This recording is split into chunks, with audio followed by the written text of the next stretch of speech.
Hey guys, this is Martin from Blitz Berlin, and welcome to a very special crossover episode of $2 Late Fee and Podcasting After Dark, where we discuss everything from Deathstalker to Psycho Goreman to The Void to our John Carpenter rankings to the fact that Corey, as an adult man, sleeps with an alien's pulse rifle that was issued by Nerf to protect his family.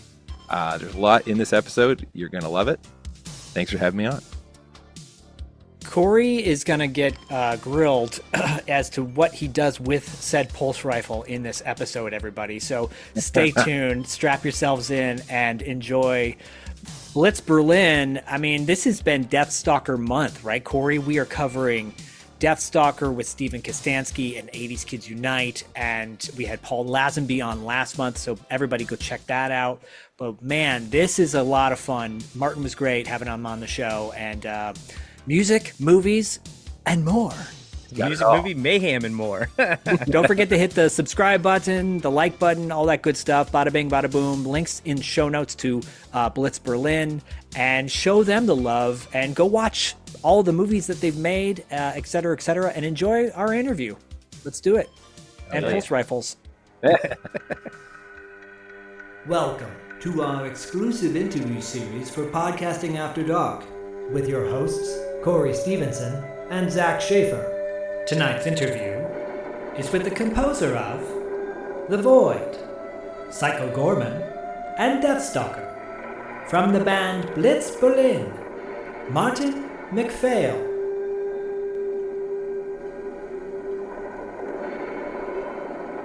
Okay, so Corey and I, a few years back, Corey and I were like, we should do like collab stuff with $2 Late Fee and Podcasting After Dark once a year and, you know, call it the crossover episode.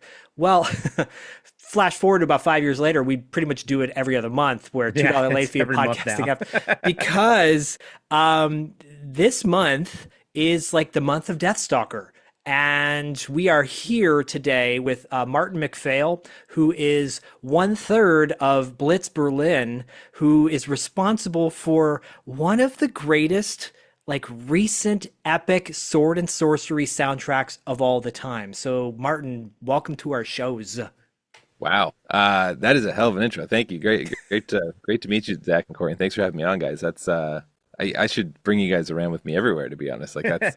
Well, I got to say, people, you know, oftentimes people are like, oh, you don't mean that. No, when Corey and I endorse something or say we like it, it's because we really do. And I know there's a lot of people out there that are just like, they want to get the clicks or the likes and either be super positive and not buy it or super negative just to get the, you know, interaction. The sarcasm, yeah. Yeah, we are 100% genuine about our feelings about things. And I saw Deathstalker in 2025 at the Aero Theater in Santa Monica, which you were at. Hey, there you go.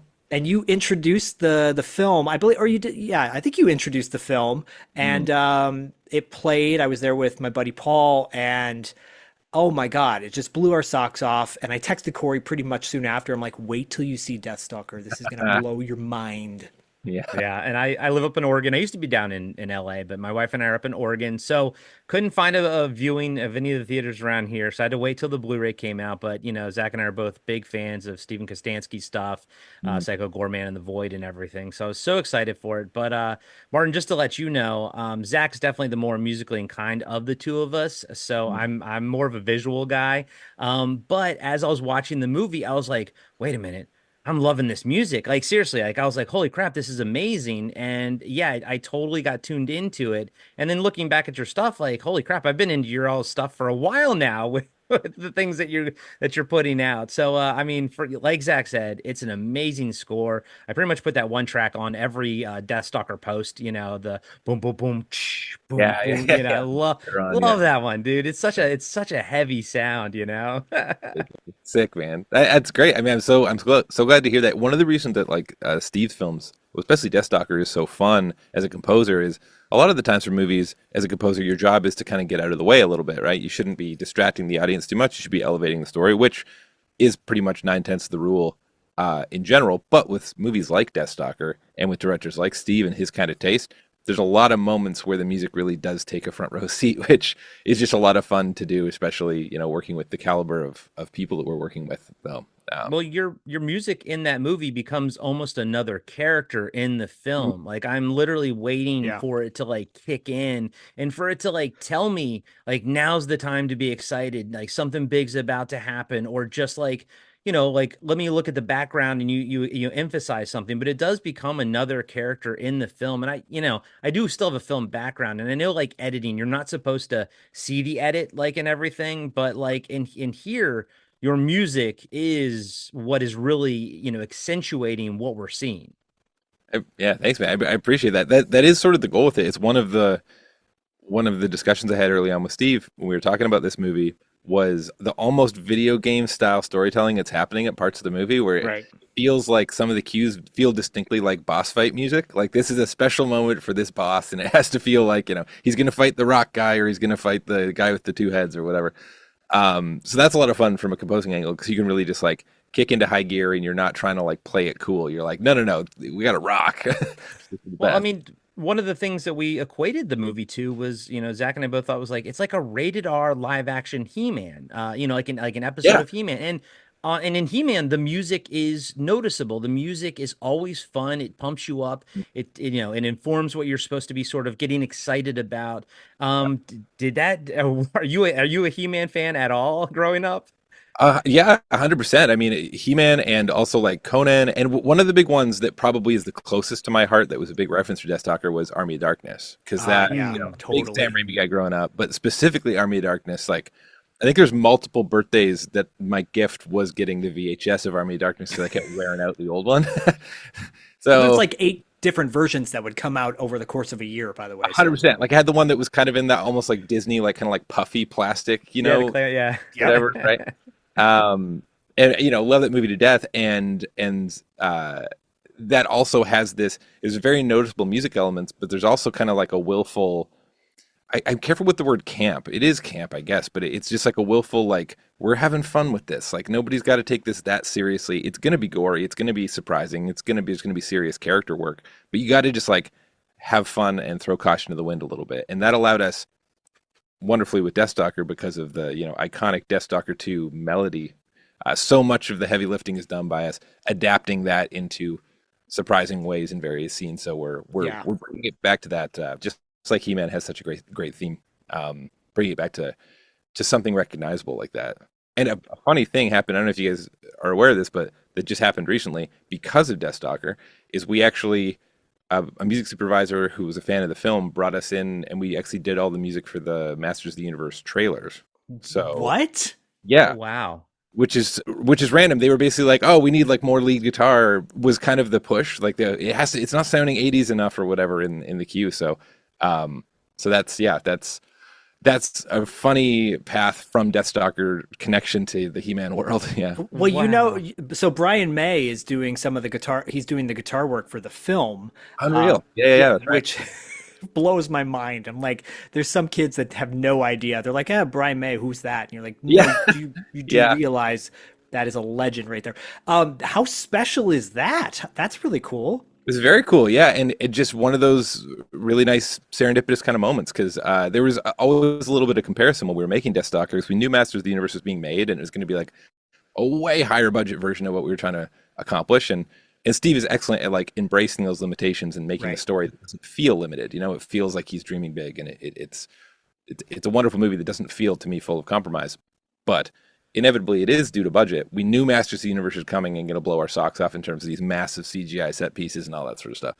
And they've always felt very separate project-wise. So it was like this serendipitous connection of people hearing stuff, and then we're ripping lead guitar on the He-Man trailer. Yeah, that's amazing. How early on in the process did Steve bring you in for the making of Deathstalker? How early were you brought in? Real early on this one. So the very first collaboration we had with Steve was The Void, and that one we were brought in super late because everybody was sort of figuring out how to make a movie that big at that time. Like most people involved, it was their first rodeo, and so much it was very chaotic in the post-production process and experimenting with edits, and like they were really going for something, which I think they accomplished. Like there's a real unique handmade cosmic horror element to that movie. Yeah, we definitely want to talk about that with you too. But yeah, we can get into that. That was very hard fought, and as a result, long story short, we were brought in very late, like almost at the very end of the process, plugging in cues and stuff, and figuring out ourselves how to score a freaking movie. Since then, because we are lucky enough to have a relationship with Steve and have become great friends over time, we're usually brought in when he's on like the first draft of the script. So we're reading the first version of the script he's comfortable sharing, and then he'll usually share playlists. This is what he did with Deathstalker. He'll share music references. There's a lot of like, oh, you need to listen specifically to like the Doom 64 soundtrack. Oh, sure. Really? That's cool. Like that. You know, it's not. It's like, sure, watch Deathstalker, yeah, whatever. No. But listen to the Doom. Not even the new cool Mick Gordon Doom, which we certainly referenced for some keys as well. But it's like the throwback Doom stuff. There's a texture to that is, you know, important to this movie.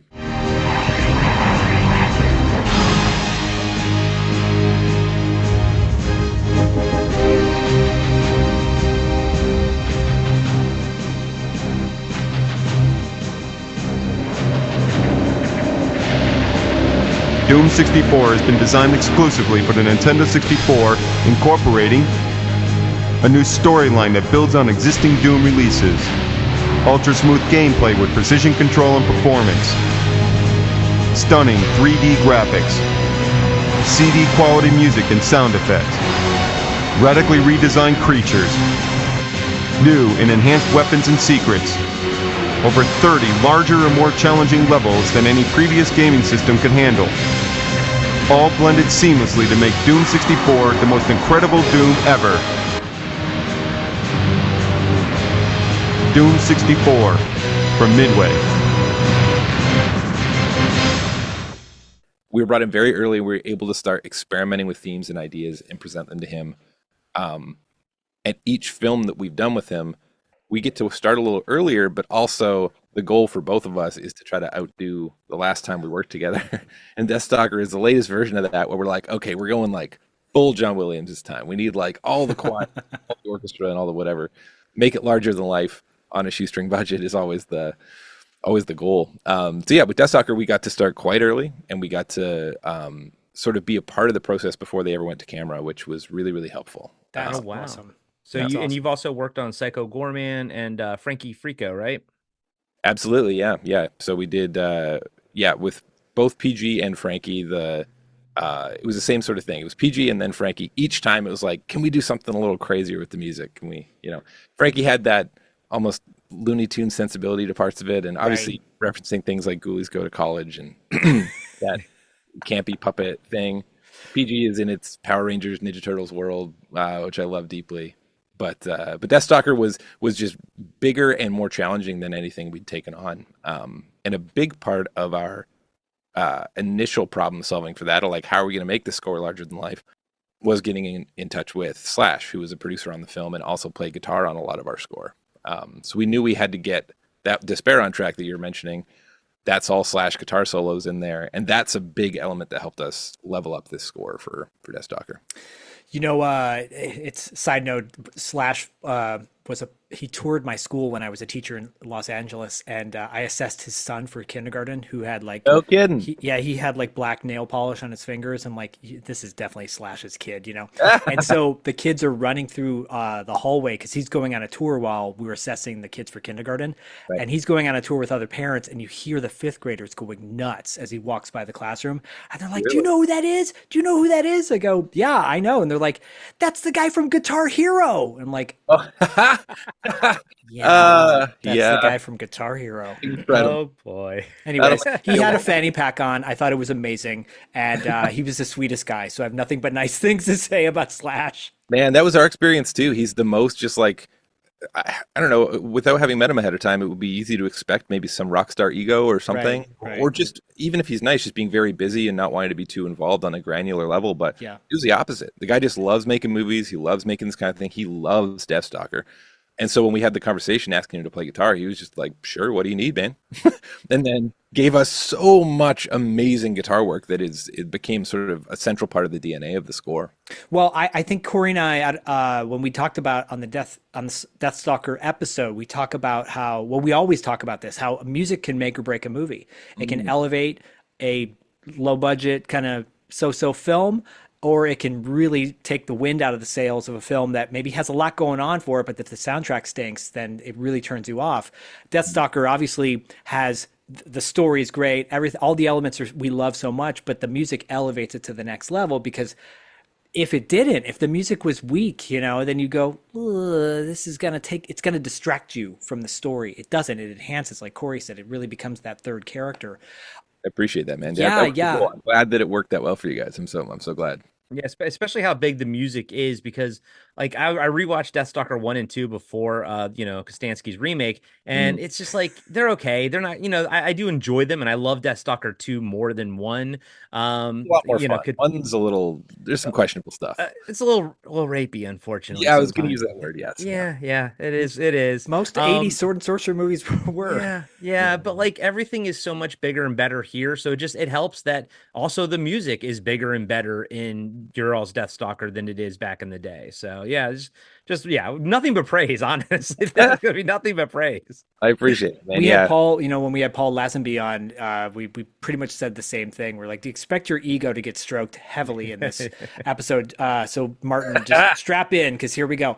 And isn't he just fantastic? He's such a good villain, and his voice is so good. Like I'm a big fan, and I've yet to meet him in person, but we've talked online and stuff, and he just seems like the nicest guy. He's super nice. He was super nice. And yeah, like Jotak is such a great villain, and Necromemnon is great too. But like having really fun villains really works for the film. Yeah, and the classic Kostanski thing is like the really fun villain who's definitely like kind of gay too, but not in a way where we're ever like associating that being evil. It's just sort of a side thing of him being like very aroused by men. It's like it's a wonderful detail to his character, I love it.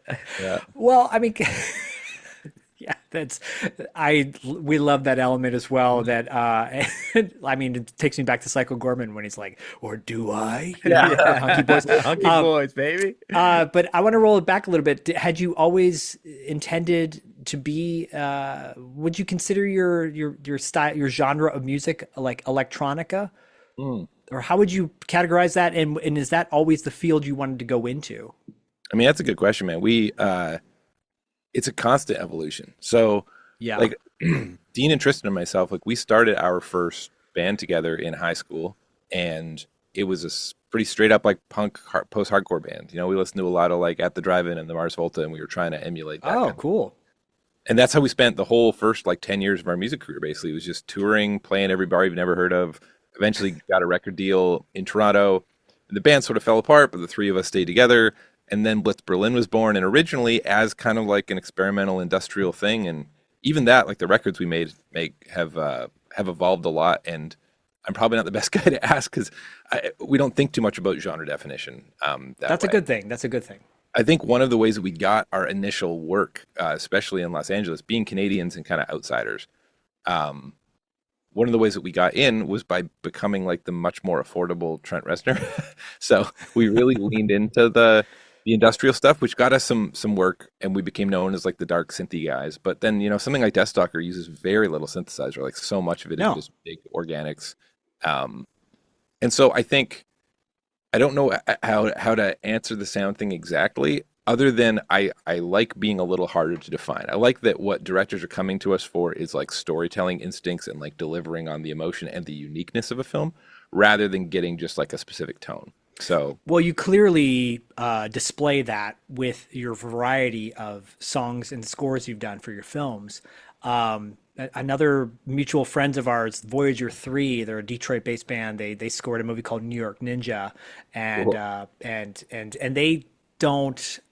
I wouldn't label them either. It's just interesting. I'll always, but you mentioning kind of those punk roots makes a lot of sense with your style.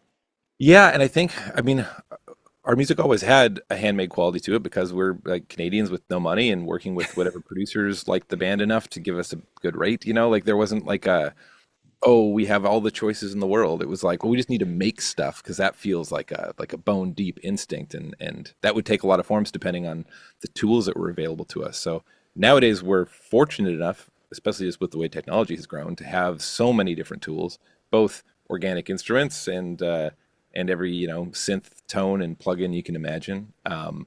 So when approaching a film, that is our main thing, is not not necessarily thinking what our strength is, more thinking what can we do to serve the story, and what can we do to make this film score unique enough that if you were to hear it out of context, you'd be like, oh, that has to be the Deathstalker score. Right. You know, that couldn't be. Like last year, we had the pleasure of doing, you know, several films that could not be more different score-wise. There was Deathstalker, and there was Silent Night, Deadly Night, and there was a movie called Queens of the Dead.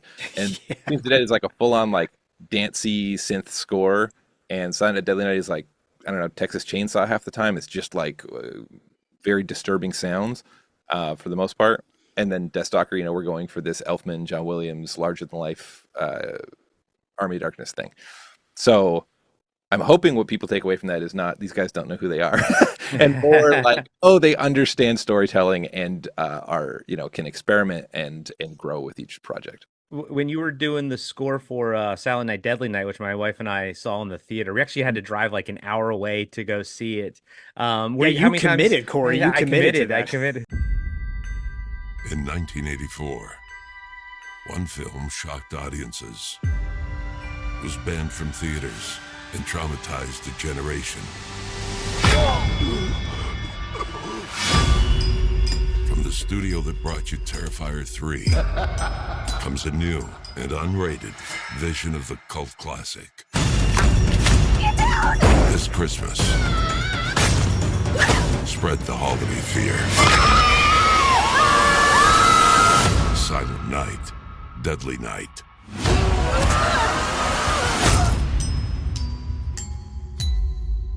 How many times did you listen to Warm Side of the Door before doing the score for that? I always put that on my my Christmas playlist, and my mom's always like, "Oh, I love this song. What's it from?" And I'm like, "Silent Night, Deadly Night." Yeah. Silent Deadly but Mom. and that was a great score. But I've been dying to watch Queens of the Dead. It's not out on Blu-ray yet. A friend of mine, one of our other co-hosts, Luna, we're going to review that whenever it drops. So I have nothing to say about it because I haven't seen it. Yeah, but I'm freaking dying to see Queens of the Dead. It's a great film too, man. It's a lot of fun. Dre, babe, take a breath. What's happening? DJ's MIA and Toilet still clogged. What are you, like 35 and still promoting parties? Dre, get ready for the wildest party we've ever thrown. But we're not ready. We're never ready. Open the doors. pop it. It looks like Bushwick's beautiful people are out tonight. Hi, beautiful people! Grown man with man parts coming through. I've never had stage fright. What do you say, you and me? We kill it. There's nothing to be afraid of. You all right? Drag is not life or death.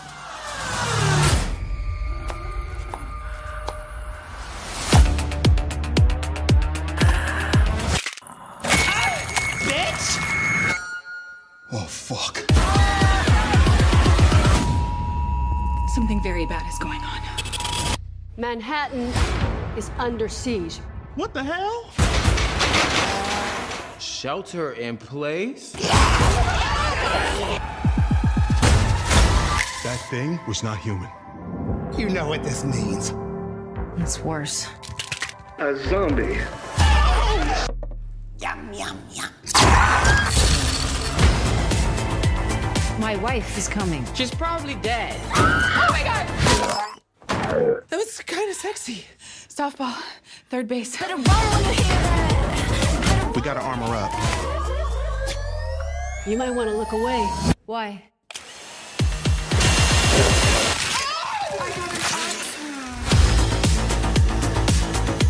We outside tonight. It's life or death. It's both. It's always both. I know, such injustice, right?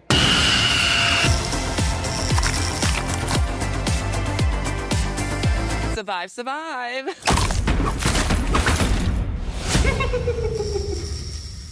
They're each films from directors that, like, I would consider auteurs in a way. Like, they are directors that have such distinct visions of the types of films they make, and they're also not trying to make broad choices that appeal to everybody.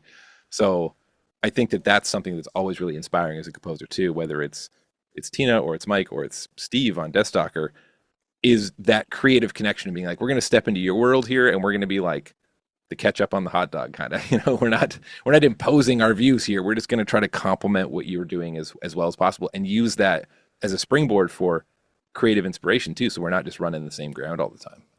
Yeah, you mentioned like a John Williams, and obviously he's probably the most well-known and most well-loved of like film composers. But then, I think of like a Brad Fiedel or Thomas Newman, and while there are similarities with scores that they've composed, there are unique qualities throughout that really make it feel like it's made for the film versus just made for themselves. And that's what I feel like you've done with your movies, sincerely.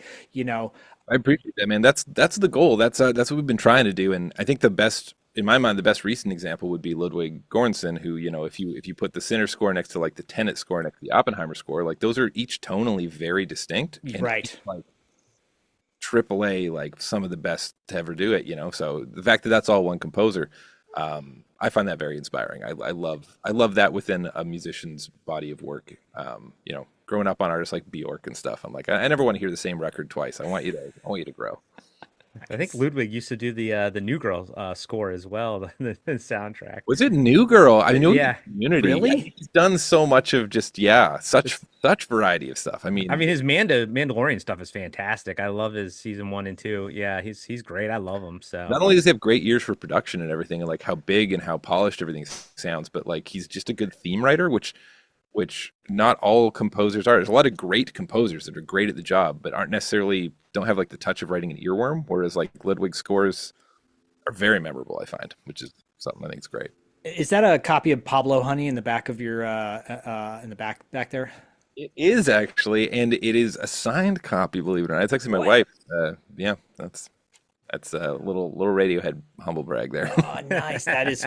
I saw them touring on the Bends, by the way, and I was at a club called Slim's up in San Francisco. It maybe holds 250 people max, and we were all crammed in there. And Tom Tom York's raided my face in front of the stage, and unreal, changed my life. Anyways, that's very cool, kind of underrated favorite album of theirs. But you mentioned being resourceful and how Canadians are resourceful. And I think that's maybe why Corey and I love Canadians so much, because it's like, you gotta take what you got and make something out of it. And what you make out of it is pretty damn great.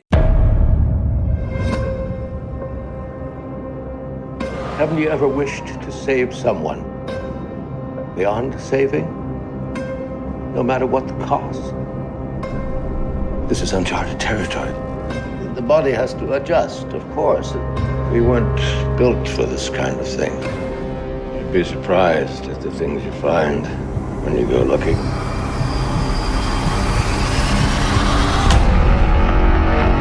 There is something calling them all here. What if those people get in here? What are we supposed to do? You saw it? What was that?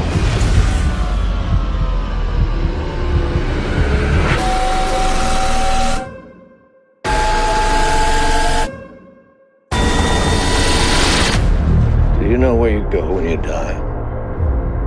I do.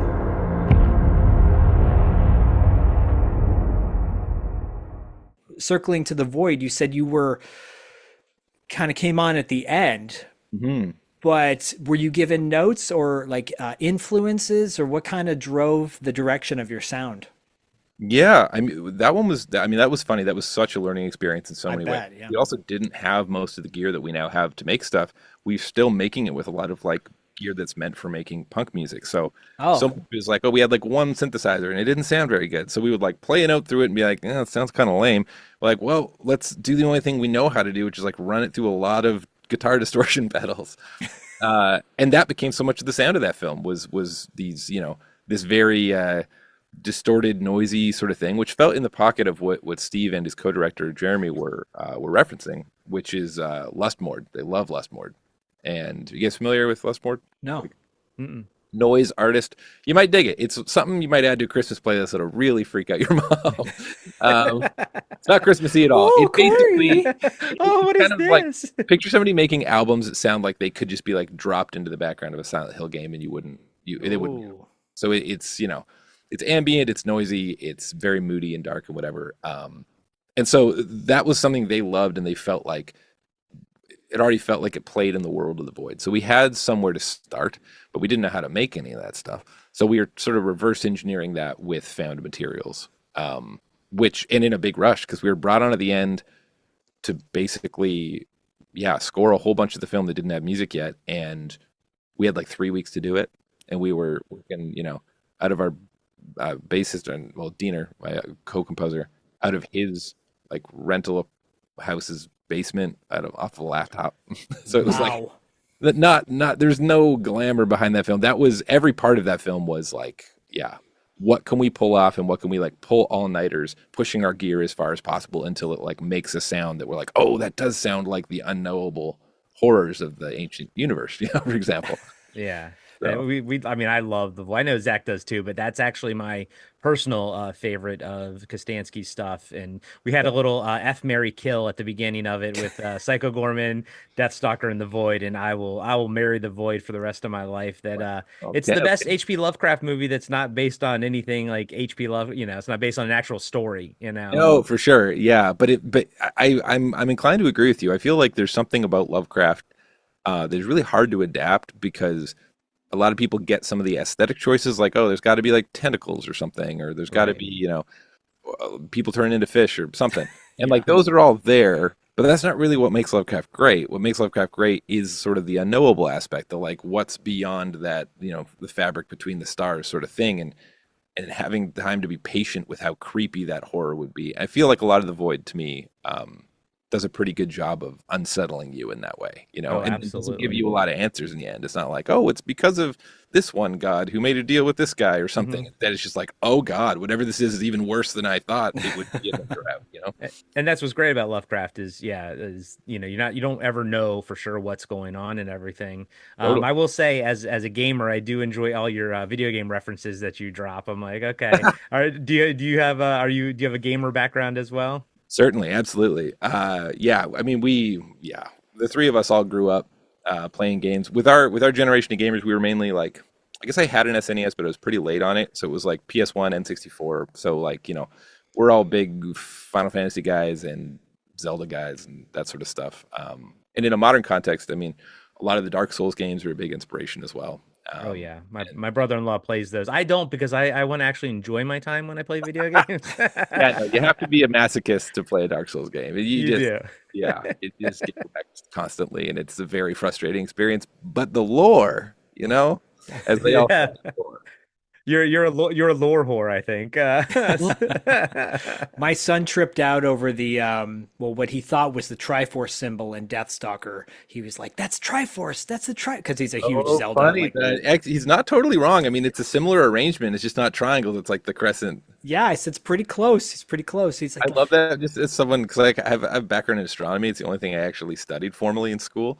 And just like from that perspective, I love how preposterous that reveal is in Deathstalker, that it's like 3 moons that are all crescent moons facing each other or something. It's like, there's no logic here at all. It's just so wonderfully like sorcery, fantasy coded. It's great. Yeah. Well, it can share that. It can share the world of the Void. It's because maybe, that becomes a triangle and sends you back to another dimension. And I don't know. I'm just world building for you guys. The cinematic universe. Yeah. Yeah. And then of course PG's out there somewhere. But let's you go from the Void, looking at male catalogs. I know. I got it. I love him so much. Saw Deathstalker, that'd be sparks. So hunky. Definitely. Yeah. But between the Void and Psycho Goreman, I mean, they couldn't be further from apart. But at the same time, again, always, Steven Kostanski's, fingerprints are always on it. They always have a certain look to it. Zach and I both love, especially like the practical effects to it. Many moons ago, a nameless evil was imprisoned in a place far beyond reach. Hurry up! If he were ever to be released, it would spell certain doom for all existence. Is that fear I smell? Your planet will be torn to pieces, and I will trade your angry screams as I rip. Is this yours? Speak? Oh my god. gem of Paraxidike. Whoever wields it is able to command me. Go over there and wait for us to come back in the morning. You will suffer an eternity for this. Mom, Dad, I want you to meet Psycho Goreman, or PG for short. I will bathe in your blood. Don't worry. Be worried. Slow down! He's gonna kill everybody. Not unless I tell him to. What did you three maniacs get up to? This is getting a little weird. This sick game must come to an end. She will enslave the galaxy into endless servitude. Kill him! Cool.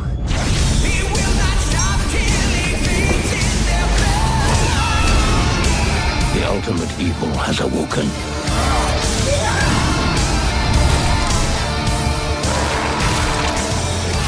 There's a new god in town, and his name? Psycho Goreman. It was nice meeting you. It would be nicer if you were dead. All right, bye. I assume so. You were brought in earlier for PG then at that point as well. Yes, 100%. And PG, to me, The Void feels like it's sort of the exception more than the rule. Like Steve's movies, if you ignore The Void, which you shouldn't, it's great. But if you did, delete it from the catalog, like Manborg to PG to Frankie to Deathstalker feels like that makes perfect sense. The Void is clearly an experiment in something that is like not discernibly funny at all. You know, there's no winking to the camera. It's just a descent into madness. And it should be noted that it's also a co-directing collaboration with Gillespie, right? Jeremy Gillespie, yeah. Jeremy Gillespie, so right. That was still at a time when Steve was collaborating with this group called Astron 6, which which Jeremy was a part of as well. And so that was a bit more of a collaborative effort, that movie, for sure. And definitely just going for something different tonally, which was great and fun and introduced us to Steve and was very challenging to sort of do justice to what they wanted to pull off there. PG was kind of the opposite. PG was just like, oh, you're making my favorite movie that I haven't watched yet, basically, like from the script, you know? We actually did, sometimes when we have the luxury of time to do this, the three of us in Blitz, myself, Dean, and Tristan, will do a read-through of the script together. And so we did that with PG when we got the draft. Diener voiced Mimi. He usually has a very deep voice, so he was kind of doing this very high voice for Mimi. And we were just killing ourselves laughing, even just reading it on the page. And we're like, oh my God, this is like the Power Rangers episode that I've always wanted, basically. And so we got the references, we got the tone, we got the idea, and we were brought on soon enough that we were just able to like write a bunch of music very quickly that we were really excited about, present it to Steve. And he had very few notes on that. One of the only things he wanted, some of our approaches were still a little bit too The Void, and they were a little too serious, a little too dark. So no, make it catchy or punch it up. Like this is, you know, this has got to be Saturday morning cartoon, a little more than that. So PG's theme originally sounded a little more like something that would belong in Mandy, you know, this slow chord changes, whatever. And it became much more of a sort of Darth Vader riff, which felt more appropriate for the character. So, did you look at listen to some Power Ranger songs and stuff to kind of 100%? I mean, we did, but we almost didn't have to, because that's exactly our age. Like that was the Saturday morning show that we would watch. I've watched so much Power Rangers in my life. Who's your favorite Ranger? Man, I got a boring answer because I was always the guy who would be like into whoever like the leader was. Yeah, same. Like, so like I was super into the Red Ranger, except Tommy sort of took the throne because like Green Ranger was so sick, and then coming back as the White Ranger was so sick, and also Zord was so dope, you know.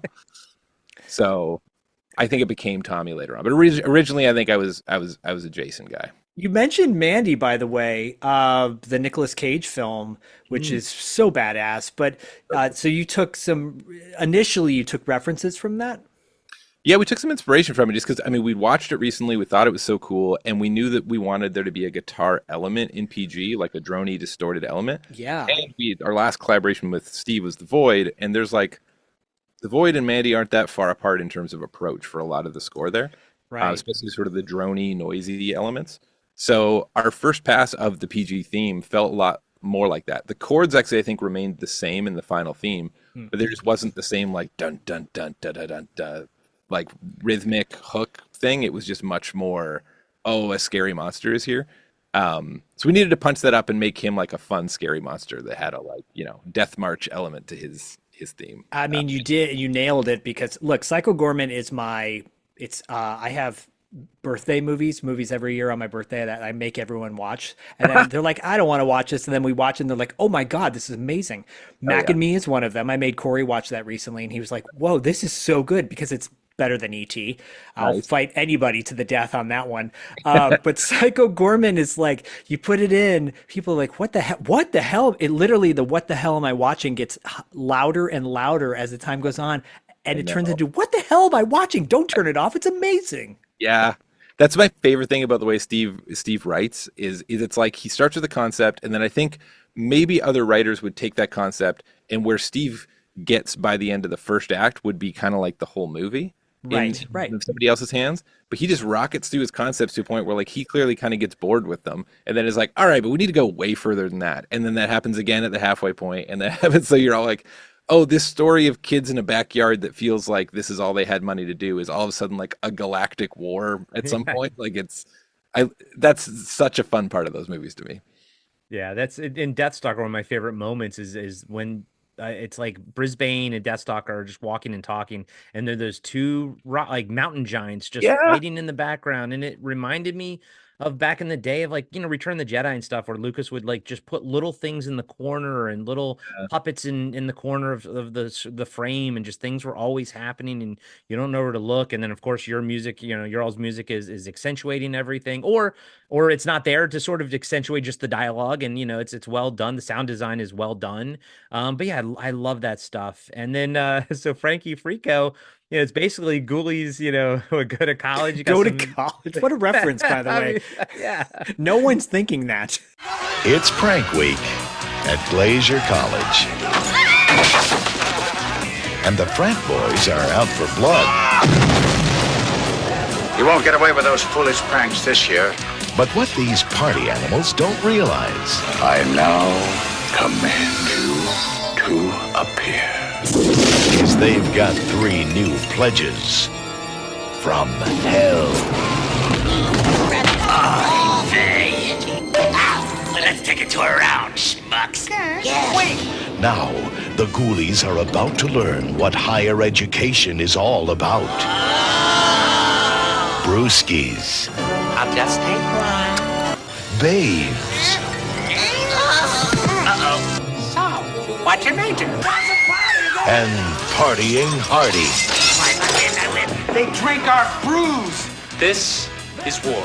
They may flunk out on manners, but they get an A in mayhem.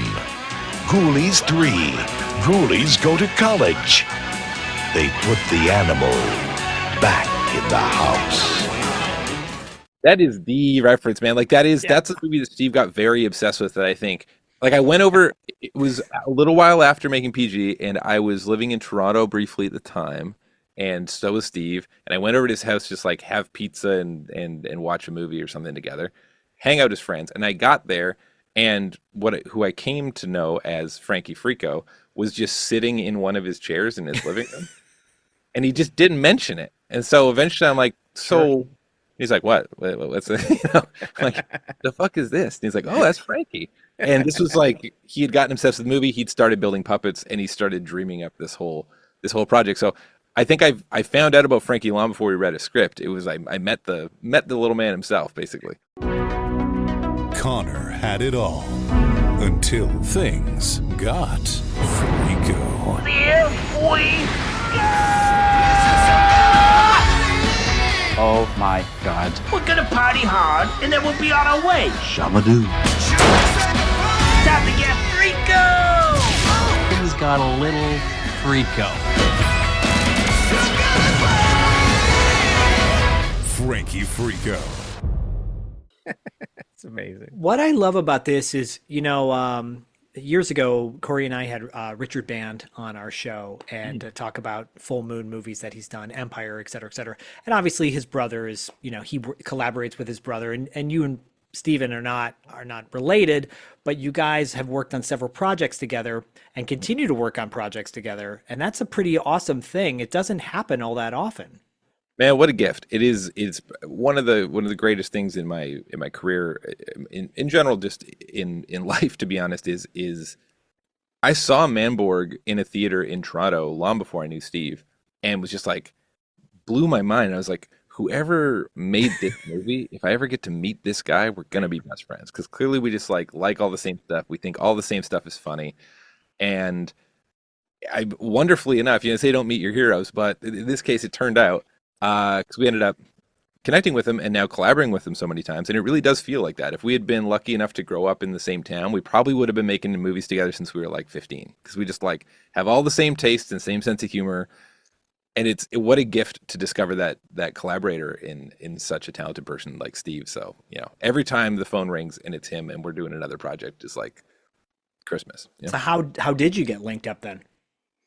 Man, that is the dumbest story. So basically, then it's going to be the greatest story. Well, we saw Manborg and we're like, oh, that movie fucking rocks. And then like nothing happened for years, because we were at the very, very beginning of our careers. We'd never scored a movie. Also, like we're so green at that point.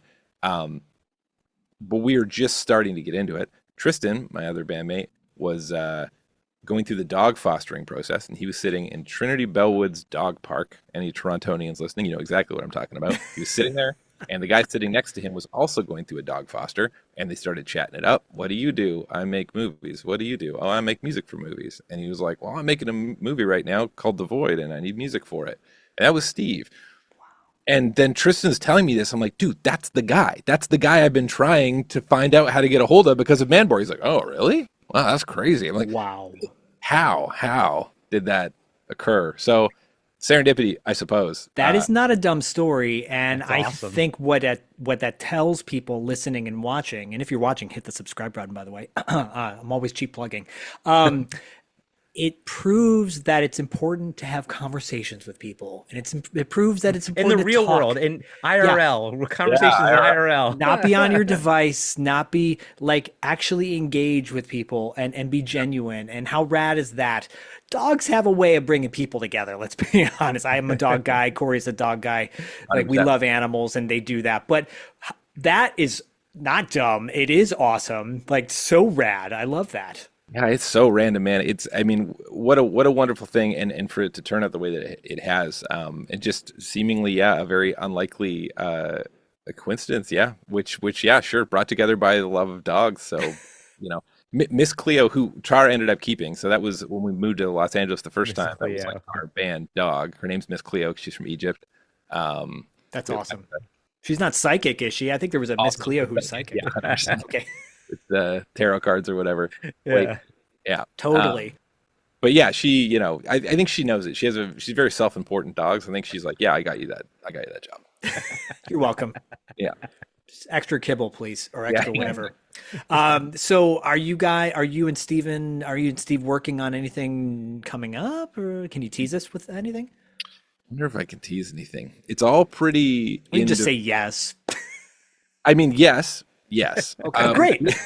But the nature of the way that Steve works is there's always some irons in the fire. So there's a couple of projects he's had on the go for years that he's scripted parts of, or has elements done for, or has had meetings about with various studios that want to bring him onto stuff.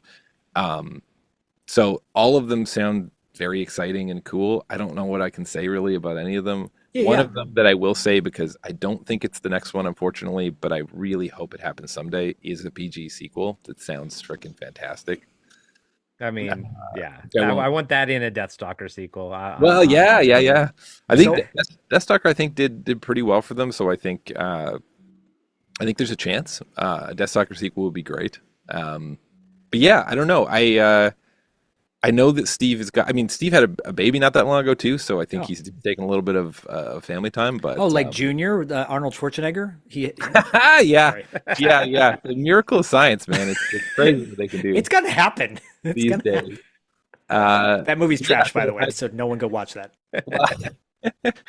I can't give you any specifics other than the fact that Steve he's very restless creatively. He's always making stuff, basically, and whenever anybody gives him the path to make something into the form of a movie or TV show, he'll he'll be there and will freaking be there too. So I love that. I mean, look, we met. I know Corey referenced it earlier. We interviewed Steven many years ago.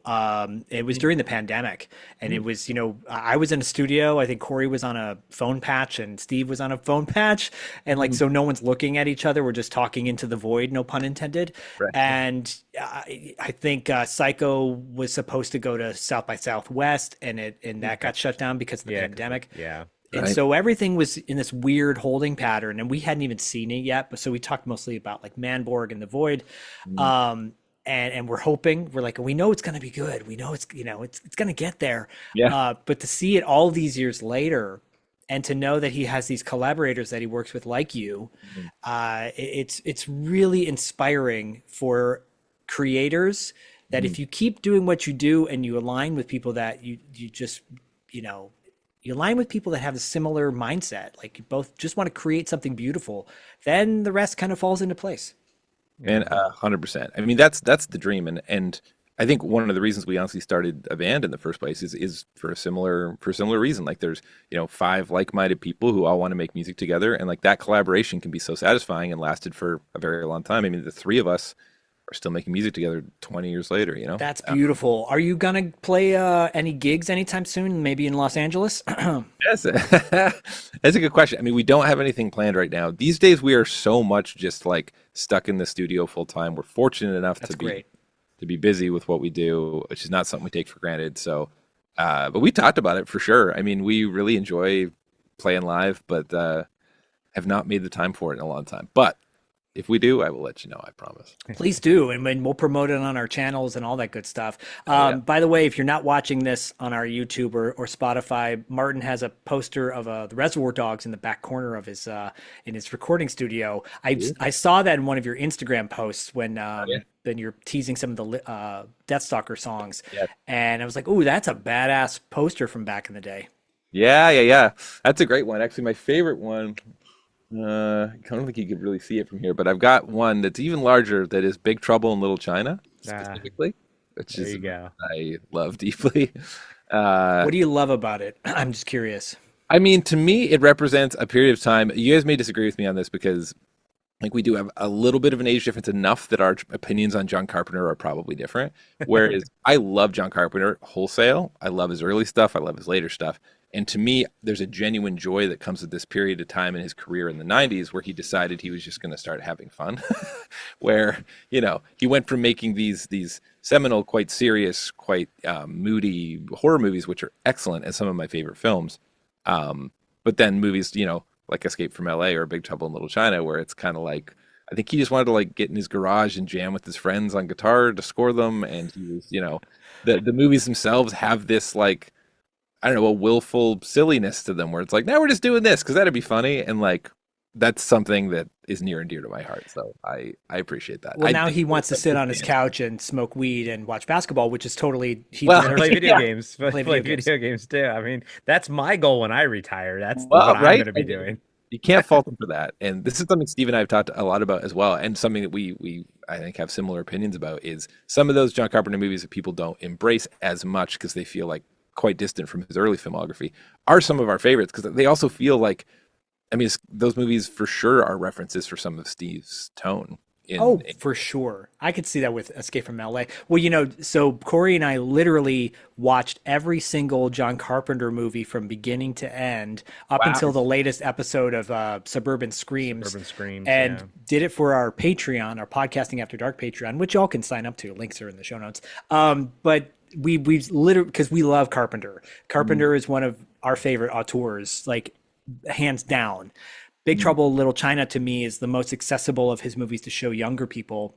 I've always said on paper, it's like an 80s version of Guardians of the Galaxy, where you've got this idiot Jack Burton who's like, going around saving the day, quote unquote, which is like Star-Lord, but it's really everybody else in his group that kicks ass. And it's remarkable that They Live just becomes more and more relevant the further along we go. But yeah, I mean, I recommend anyone do that with your favorite film, directors, even Steve Kostanski. Like, watch their movies in order that they were, made and released in, and you can see a director's complete progression and everything. And it's a lot of fun to it gives you a new perspective on that director if you watch their filmography in order. 100%. Something I just noticed quickly for anybody who's not watching and is only listening, but Corey, if I'm not mistaken, which I'm not, that gun behind you is the Nerf reissue of the gun from Aliens, the pulse rifle. I know it because I also have it. And buddy. That's badass. My motto is Star Wars is life, but Aliens is my favorite movie.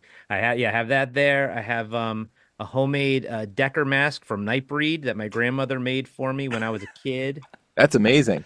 And it fit on my 13-year-old head then, doesn't fit on my 48-year-old head. And then I have a Tron Light Cycle poster right up there. So thanks for noticing. The pulse rifle, I've been noticing it throughout us talking, like, why is that familiar? I'm like, oh, that's exactly what it is. It's got the digital counter and everything. Yeah, dude. What's sad is, so my wife, she sometimes has to get up at 4 a.m. to go to work. She works at Trader Joe's. And I'll be in the bedroom with like my headphones on listening to something, but I'll play with that in the bedroom. I'll be like shooting aliens. I'm a 48-year-old man. That movie was very formative for me, like specifically Aliens too. Alien is obviously a fantastic, amazing film, but Aliens is, man, I love James Cameron stuff in general, and that for me is a sweet spot of him doing horror and action in a way that feels like endlessly innovative and really scary and really just great. Yeah. We just had an interview with Carl Toop, who played all the hero aliens in Aliens. Anytime there's a close up, like the one coming out of the water behind Newt, he played that one. He's a really, really cool guy. Really nice guy. Yeah, that's really cool. I would love to hear stories from that set. I'm sure it was insane. It's really cool. Well, I feel like we need to have you on, Martin, maybe because we have a show called 80s Kids Unite where we take topics from Patreon listeners and we in regards to the 80s. And we've yet to do like an 80s kind of favorite 80s sound. Well, we did do an 80s soundtracks episode, but I always felt we wanted to do a follow-up to that. So maybe we could have you back on to discuss that. Sounds cool. We'd love to chat about that. I mean, I could talk about soundtracks forever, as you might expect. Gee, I wonder why. And I will say, Corey does sleep with that pulse rifle in between him and Myra. Much for safety. You got to protect your home. Yeah, of course. Come on. You never know when a xenomorph is going to be around. I mean, you never know. They're coming out of the goddamn walls. Is that a xenomorph? You're just happy to see me. And by the way, I gotta ask you, because we were on talking about John Carpenter. Yeah. Where does Prince of Darkness rank in your love of John Carpenter films? Man, that's tough. Like all time, better rank high. It's not at the top, but it would be in the top 6. Okay, that's fair. For me, like the stuff, like I love The Thing deeply. I love Escape from New York and Escape from LA. I love, obviously, They Live is great. The Fog, sorry, is great. It would be in the pantheon of a lot of those. I like it a lot, but it's not. Oh, I should mention Mouth of Madness too. Man, it's tough. I'm bad at ranking. Like it changes as time goes on too. It changes in time of year too. Honestly, certain movies that feel like a summer movie, like Escape from LA, total summer movie. But like when it's like dark and foggy in wintertime, my favorite's probably The Thing or The Fog. You know what I mean? Yeah. The Thing is definitely a Christmas movie. Where do you guys place it? Oh, for me, honestly, it's like 1 or 2. Like it's like sort of The Thing and Prince of Darkness are tied for me. The scene at the end where she just gets lost in that void and she's reaching for the as the window closes, the portal closes, like it haunts me. It just haunts me forever. And then Zach and I actually saw a screening of it at the church in Hollywood where they filmed the exteriors and everything. It's actually in downtown LA, and now that you're living in Los Angeles, if you head down near Little Tokyo, it's actually down near Little Tokyo. I actually walked by it the other day. I was pointing out to my son, I'm like, you see that building right there? That's from Prince of Darkness. He's like, when are we gonna watch that? I said, soon. I thought we were in Hollywood. I was so baked when we went and saw that. I have picture proof that I was there, but I was so baked. Man, that sounds great. I mean, the studio here is in Echo Park, which is like 10 minutes from there. So I didn't know that was that church was that close. I got to check. Oh, I'll let you know where it's at, and because it's actually it's a theater now, a Japanese theater. I believe they put on plays there. So But I'm sure there's some energy. You can look at the alleyway where Tom oh gosh, the guy from Riptide but Alice Cooper jams the bike into his chest. So anyways, that's a whole other conversation for another time. Amazing. Yeah. Martin, this was great, man. Thank you so much for great doing meeting this. you, man. We definitely vibed this episode for sure. Easy peasy, man. That was a lot of fun. That flew by. It was great. So yeah, I mean, if you guys want to chat about 80s movies or whatever on your other cast, like I'd be happy to chat anytime. You let me know. All right. Well, this will be the first of many more to come. Hell yeah. This is our ongoing collaboration. Yet another. Let's do it. Look, you seem to be really comfortable working with people consistently over a course of, long chunks of time. So yeah, the rest is going to be, we'll look back on this 10 years from now. Whoa, it's so good doing the first one with you. Totally. We'll be putting together our greatest hits compilation at that point of all the best moments from our interviews, Yeah. Well, I will I don't want to say that about myself. But I will. From one hunky boy to one, from two hunky boys to another. Thanks so much for joining us. Thanks, Martin. Thanks so much for having me, guys. We'll talk to you soon. All right. Have take a good care, one, buddy. Bye.